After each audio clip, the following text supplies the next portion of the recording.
भूत प्रेत की कहानियाँ पढ़ने और सुनने में तो बहुत रोमांचक लगती है, लेकिन ज़रा सोचिए, अगर ऐसे ही कुछ वास्तव में आपके साथ घटित होने लगे तो क्या आप उसे रोमांचित कहेंगे या डर के मारे थर-थर कांपने लगेंगे? किसी परलौकिक शक्ति या प्रेत आत्मा का आसपास होने का एहसास भी शरीर में एक अजब सी सिरहन पैदा कर देता है।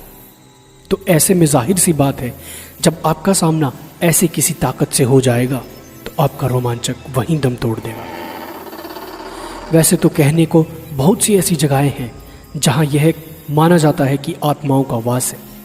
कोई वीरान और अकेला घर हो या एक लंबे समय से खाली पड़ी इमारत। इसके अलावा वह स्थान जहां किसी दुर्घटना की वजह से भी किसी की जान गई हो, उसे भी हम योग्य नहीं मानते हैं कि हम वहां जाएं, क्योंकि जिन लोगों की जान दुर्घटना में जाती है उनकी आत्मा को मुक्ति नहीं मिलती और वे भटकते रहते हैं।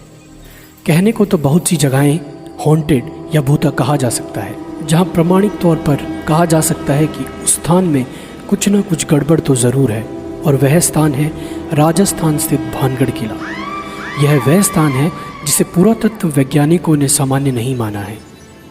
तभी तो राज्य सरकार द्वारा भानगढ़ किले के चारों तरफ व बाहर चेतावनी के तौर पर एक बोर्ड लगा हुआ है, जिसमें साफ साफ लिखा है कि सूर्य उदय होने से पहले और सूर्यास्त के बाद कोई भी इस किले में नहीं रुकेगा और नहीं आएगा। तो आखिर भानगढ़ में ऐसा क्या है जो आम जन को वहां रात के समय जाने से रोकता है?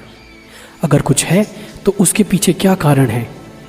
हालांकि कोई भी पुख्ता तौर पर वहां घटने वाली दुर्घटना का कारण नहीं बता पाया, लेकिन स्थानीय लोगों के बीच प्रचलित है कुछ कहानियां जो साबित करती है कि वहां कुछ ना कुछ तो ज़रूर हो सकता है। लोगों का मानना है कि बहुत समय पहले इस स्थान पर रत्नावती नाम की बहुत सुंदर राजकुमारी रहती थी, जिस पर काला जादू करने वाले तांत्रिक की कुदृष्टि थी।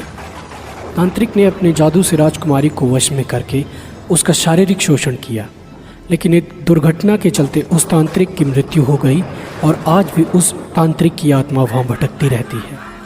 तांत्रिक के श्राप के अनुसार वह स्थान कभी भी बस नहीं सका। वहाँ रहने वाले लोगों की मृत्यु हो जाती है, लेकिन उनकी आत्मा को मुक्ति नहीं मिलती है। प्रचलित कहानी के अनुसार सिंधु देवड़ा महल के पास स्थित पहाड़ पर तांत्रिक क्रियाएं करता था। वह रानी रत्नावती के रूप पर आसक्त था। एक दिन भानगढ़ के बाजार में उसने देखा कि रानी की एक दासी रानी के लिए केश तेल लेने आई है। सिंधु देवड़ा ने उस तेल को अभिमंत्रित कर दिया कि वह तेल जिस पर भी लगेगा उससे वह तेल उसके पास ले आएगा। कहते हैं कि रानी ने जब तेल को देखा तो वह समझ गई कि यह तेल सिंधु सेवड़ा द्वारा अभिमंत्रित है। तो कहते हैं कि रानी भी बहुत सिद्ध थी, इसलिए उसने पहचान कर ली और दासी से उस तेल को तुरंत फेंक देने को कहा। दासी ने उस तेल को एक चट्टान पर गिरा दिया। कहते हैं अभिमंत्रित तेल ने चट्टान को उड़ाकर सिंधु सेवड़ा की ओर रवाना कर दिया। सिंधु सेवड़ा ने चट्टान देखकर अनुमान लगाया कि रानी उस पर बैठकर उसके पास आ रही है, सो उसने अभिमंत्रित तेल को रानी को सीधे अपनी छाती पर उतारने का आदेश दिया।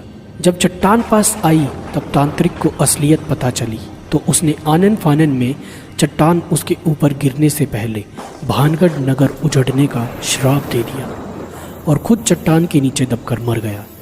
कहते हैं सिद्ध रानी को यह सब समझते देर ना लगी और उसने तुरंत नगर खाली करने का आदेश दे दिया। इस तरह यह नगर खाली होकर उजड़ गया और रानी भी तांत्रिक के श्राप की भेंट चढ़ गई। तो कितनी सच्चाई है इस कहानी में? इस कहानी में कितनी सच्चाई है इसके बारे में इस बात से ही जाना जा सकता है कि जनश्रुतियों में भानगढ़ के लिए प्रचलित कहानी में कई लोग रत्नावती को राजकुमारी तो कई लोग रानी बताते हैं। रानी रत्नावती का जिक्र तो हर कोई करता है, पर वह किस राजा की रानी थी? उसके राजा व उसका शासनकाल कौन सा था? नगर किस काल में उजड़ा? इस प्रश्नों पर सब चुप हैं।